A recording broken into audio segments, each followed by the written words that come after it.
First, you have some time to look at questions 1 to 3.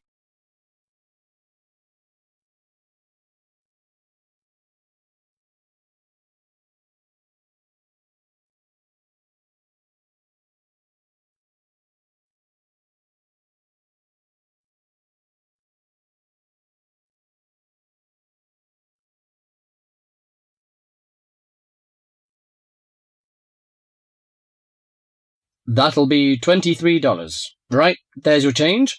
Have a nice trip. Oh, I'll just get your bags out of the boot. Thank you very much. Now, George, let's find the check-in desk. Yes, but with all the changes they have made here at the airport, I'm not sure where the check-in desk is. I know, it's strange, isn't it? Why don't we ask for help? Good idea. What about that man sitting down over there? Which one? The one with the hat on and in the trolley? No, the one with the uniform behind the table. I'll ask him. Excuse me, could you tell me where the check-in desk for France Air is, please? Oh, let me think. The best way to get there would be to turn left at the end there, where the cafe is, and then go straight ahead until you're opposite the departure gates entrance. Oh, no, sorry. It might be quicker to turn right as soon as you get past the cafe, and keep going along the corridor until you come to the sliding doors at the end. On the left. Yes, that's it. All the check-in counters are in a hall there. I'm pretty sure France Air is directly to your left as you walk in the hall. Thanks a lot. So, it's the left past the cafe and then right opposite... The bookshop. You can't miss it. Come on then, Lisa. We don't want to be late, and I want some time to get a cup of coffee and look around the bookshop. OK, George, but I want to go to the restroom first. I'll meet you at the check-in desk.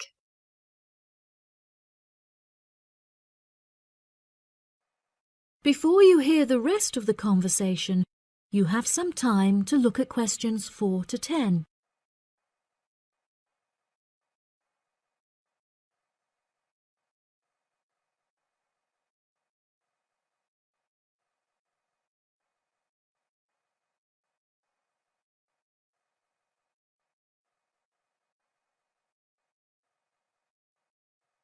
Now listen and answer questions 4 to 10. Good morning. Can I help you? Yes, I would like to check in for flight FA492. Very good. Can I have your ticket and passport, please? Oh, yes, here you are. OK, thanks. If you could just put your suitcase on the scales. Oh, I have this extra box that I want to take as well. OK, well, that's extra luggage, so I'll have to get you to fill out an excess baggage declaration certificate. It'll cost extra, I'm afraid. Let me see. $40 exactly, if the total value of your contents is under $400. Oh, well, what's the form for? It's just a form you have to fill out so that if there are any problems, we'll know where you are and how to contact you. So, if you can give me a few details, I'll key in the information. OK then, your passport says your name is Lavier. Is that right? Yes, George Lavier. George, Lavillliers.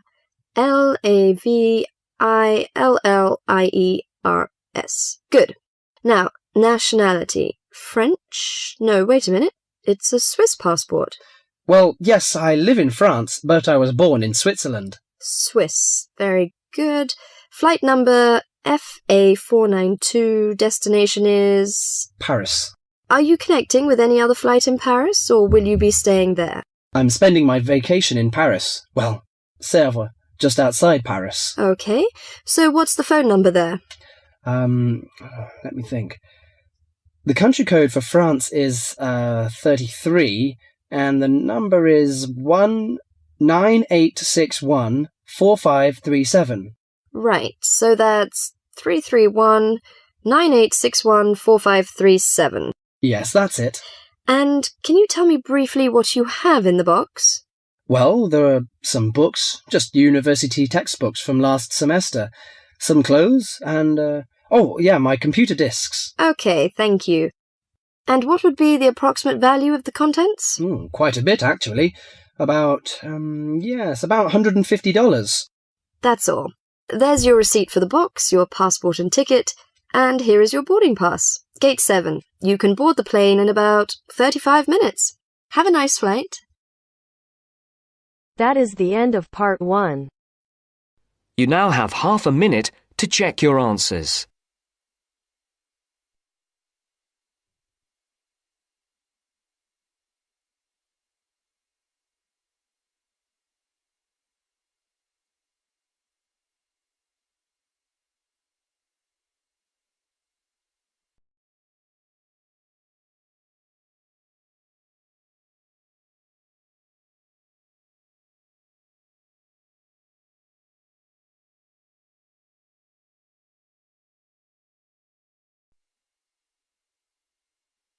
Now turns to part 2. Part 2. You will hear a talk by a tour guide. First, you will have some time to look at questions 11 to 17.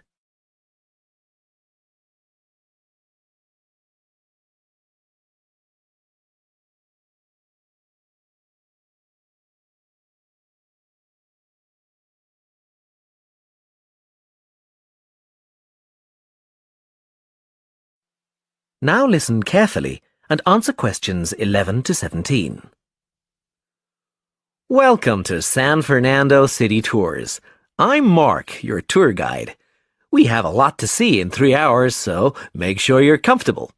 We'll be traveling into the historical district first, and then into the town center. After that, it's out to the harbor, and we'll finish up at the lighthouse, just past the harbor. That will take us up to midday, and after that, you're free to do what you want. At the lighthouse, you'll have a chance to visit the tea room and take photographs of the magnificent coastline. Now, as we have only 3 hours, we won't be able to take you around the shopping district, but we think you'd prefer to look around the shops there in your own time anyway. San Fernando has some well-known tourist attractions, the lighthouse, for example, and the National Library. However, the little-known military museum is not to be missed. Be sure to visit before you leave. Now, there's a lot to do in San Fernando. Indeed, there really is something for everyone.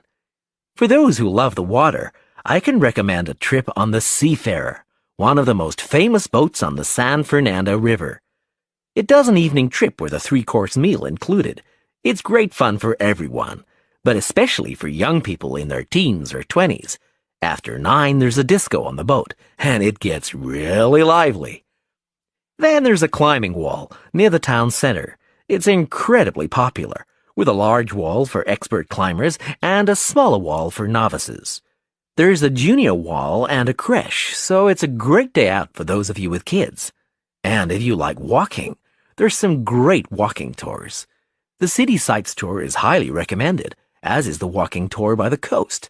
But that one's only for the fit, not really suitable for children or the elderly. For more mature people, or those less able to get around, I would suggest a tour around the vineyards.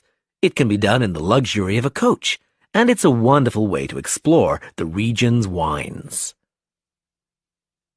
Before you hear the rest of the talk, you have some time to look at questions 18 to 20.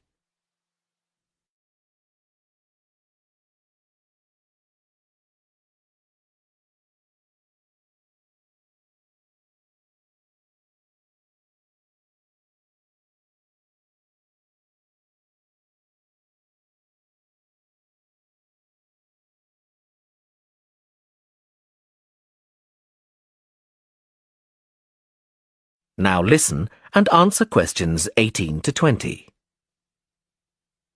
Naturally, there's a charge for all these attractions, but you can get 15% off if you have an Explorer Pass. If you don't have a pass but would like one, the driver here has application forms. Just ask him for one and fill it out while on the tour. Then you hand it into the tour office. Normally, it costs $10. But this year, it's just $7. When you hand it in, you'll get your picture taken for the card on the spot, and then your card is ready to use. Remember to show it whenever you pay for anything. The discounts apply not just to tourist attractions, but some bars and restaurants. Basically, everywhere you see a red Explorer symbol. Ah, we're coming up to the historical district now. If you'd like to look at... That is the end of part 2. You now have half a minute to check your answers.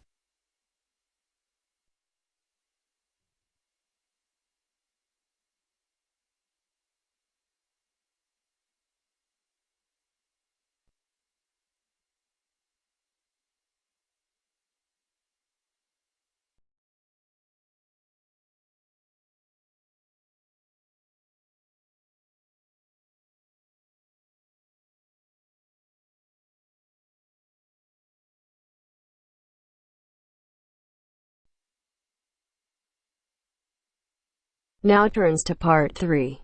Part 3. You will hear a tutor and 2 students discussing the best ways to study. First, you have some time to look at questions 21 to 25.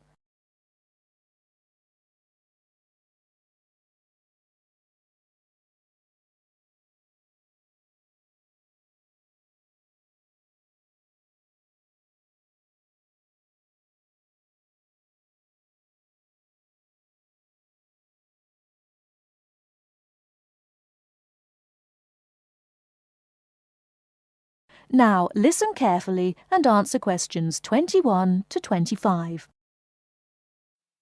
Well, how are you both settling in? Fine. Yes, no problems. So far, anyway. Good.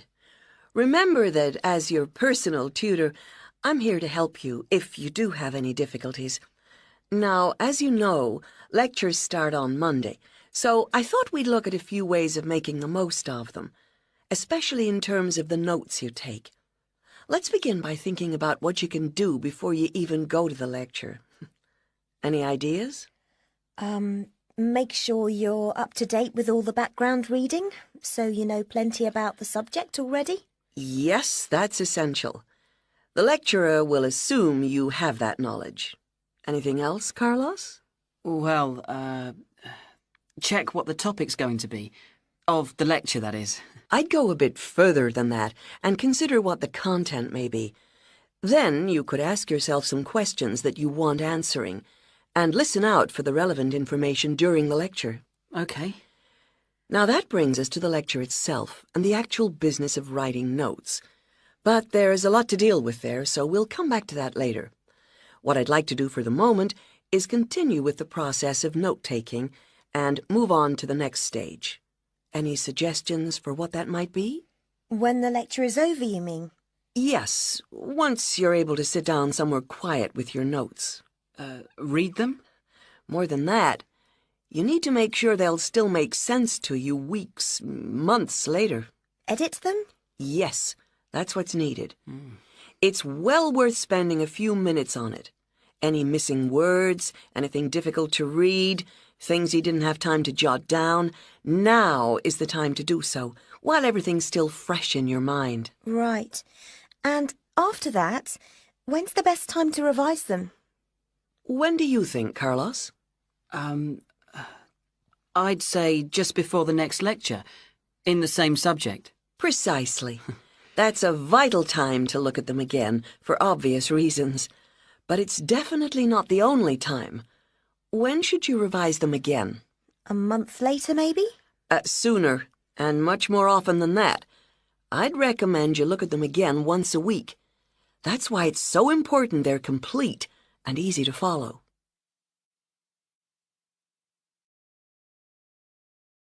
Before you hear the rest of the talk, you have some time to look at questions 26 to 30.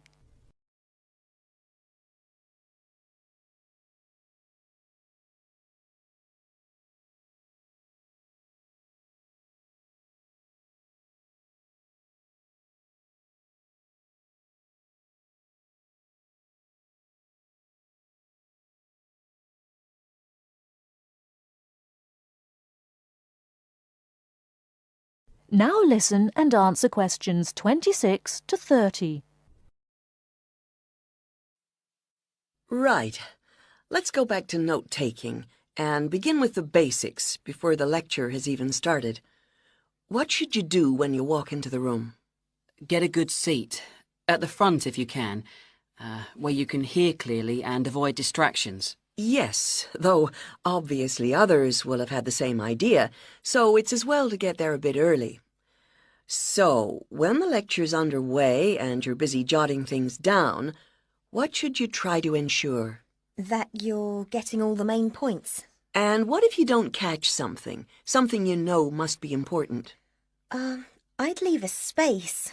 Then I could check it later, perhaps by asking a question at the end and fill it in afterwards. That's an excellent way to deal with it, yes. And there's something else I'd like to mention here. Talking about going through notes afterwards, it's absolutely vital that what you write is legible for one very good reason. It saves time. You'll waste many hours during the course if your revision is held up because you can't read what you've written. Okay, what else can we do to make listening and note-taking more efficient? Well, I always listen out for signpost words. Sorry, what are they? They're the ones lecturers use to say where they're going. A bit like a signpost at a road junction, I suppose. Things like, the first reason is, however, to sum up, and so on. Yes, they can tell you when something important is coming, and help you organize your notes, too. Is there anything else you can add, Carlos? There's something I think's very useful, but it's later, after the lecture is finished. That's fine. Go on. Well, what I do is go through what I've written down, summing up the main points in a few words in the margin, on the left-hand side of the page. I try to use words that'll jog my memory, so that I can remember what everything's about when I look at them again. Yes, that can work very well. What some people do to review their notes is cover up their full notes from the lecture, maybe with a piece of paper or a card, and concentrate just on what they've put in the margin, trying to recall the details. Then they move the cover down a little and check whether they were right. Or you could put your main points on another piece of paper and clip them together. Instead of covering and uncovering, you just hold a page in each hand. Sure. It's down to personal preference, really. Everyone has their own learning style. That is the end of part 3. You now have half a minute to check your answers.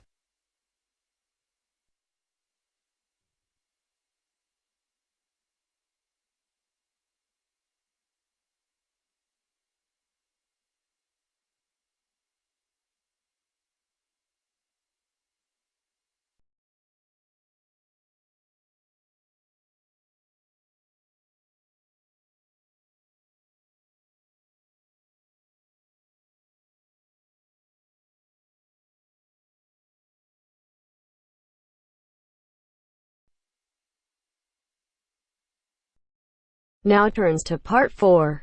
Part 4. You will hear a talk on research in the Indian Ocean. First, you have some time to look at questions 31 to 40.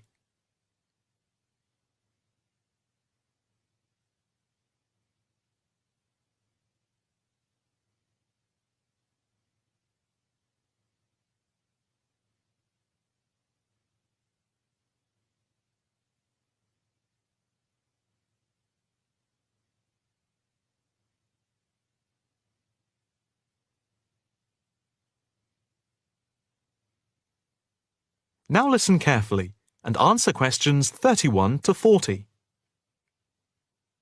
In this, the first lecture in our series on the changing face of the oceans of the world, we are going to look at the Indian Ocean, into which the Oceanography Department at the Institute here in Australia has been doing pioneering research over the past 5 years. Let us start with some facts about the Indian Ocean, to give you an idea of the scope and complexity of the enterprise we have undertaken.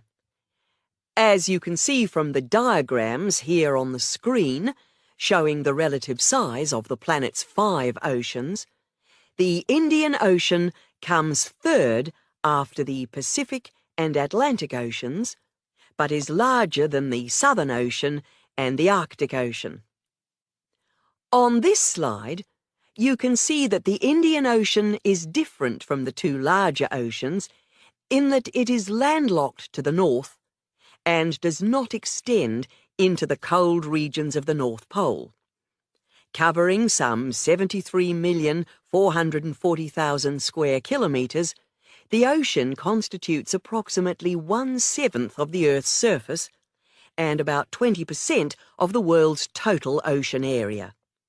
At the equator, it is around 6,400 kilometres wide, with the average depth being about 3,400 metres, and with the deepest point being the Java Trench at 7,450 metres. Flowing into the Indian Ocean, we have some of the world's greatest rivers. The Zambezi here, the Ganges here, the Indus, the Brahmaputra, and the Tigris-Euphrates just here. The two largest islands in the Indian Ocean, Madagascar, here off the coast of Africa, and Sri Lanka, here off the southern tip of India, are structurally parts of the continents of Africa and Asia, while islands like the Seychelles are exposed tops of submerged ridges. The Maldives are low coral islands, and Mauritius and Réunion are volcanic cones. The surface waters of the ocean are warm, except where the ocean touches the cold waters to the south. A network of scientists, mainly oceanographers and meteorologists from around the world, are monitoring changes in the ocean's temperature and acidity, especially where it meets the Southern Ocean, in order to see how global warming is having an effect on the waters there. An assessment is also being carried out on how this is impacting on low-lying habitats and peoples in the more populated coastal regions around the rim of the ocean. In the warmer north, islands are vulnerable to even the subtlest changes in sea levels and tides, so they are being closely watched. Moreover, a close eye is being kept on wind changes, especially alterations to the monsoon rains, typhoons, cyclones, and any other natural phenomena. In addition to the information sent from the ship that we have stationed off Antarctica, in the south of the Indian Ocean, data are being transmitted round the clock from buoys anchored at various points around the ocean. 5 of these buoys are observing ice packs and icebergs coming into the Indian Ocean from Antarctica. Besides the buoys, data on cloud cover and wind and temperature change are received by satellite. Satellite images are also being used to record the size of the icebergs from the moment they break off from Antarctica. Their course is then mapped as they move out into the Southern Ocean. Here at the Institute, the raw data from the various sources are received and the information is then constantly processed by a bank of computers. Once the data have been collated, the next step in the process is the analysis by experts here and at centres around the world, looking for even the slightest shift in patterns of temperature, wind, and sea levels. In the light of the fact that this is a global enterprise, the Institute is staffed 24 hours a day with researchers working in shifts, and we are in constant contact with centres all around the world. In total, 900 experts from around the globe are involved in the programme. The work at the Institute is now into the 5th year of a 10-year data collection, which began in 2003. The analysis of the 5 years to 2008 will be published early in 2009. However, changes in patterns are already being noticed since the data have been gathered. That is the end of part 4. You now have half a minute to check your answers.